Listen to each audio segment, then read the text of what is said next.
Hi, I'm Bonnie, and I had a balloon sinus procedure done the first week of December by Dr.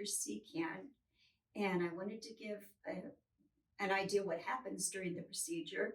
The procedure didn't take very long, and honestly, didn't hurt at all. There was no pain whatsoever.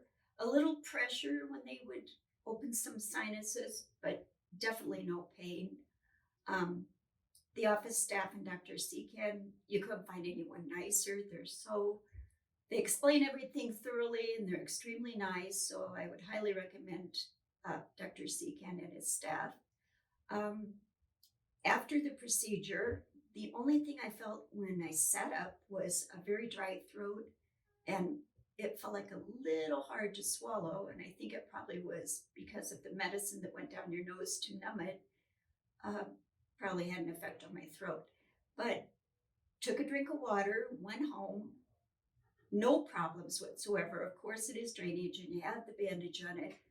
All I did was go home, go to sleep. Later that evening, had a malt, and the drainage, some pain in your throat. The drainage lasted slightly heavy for 24 hours, and you would change the gauze on it. No problem with it, though, very easy. I can honestly say it was one of the easiest procedures I've ever had. Let's see, then the next day, that night I had the malt. The next day and later in the afternoon, after 24 hours, then you could eat. And if I could eat, I'm sure other people maybe ate earlier, but all I did was drink the malt. It was fine.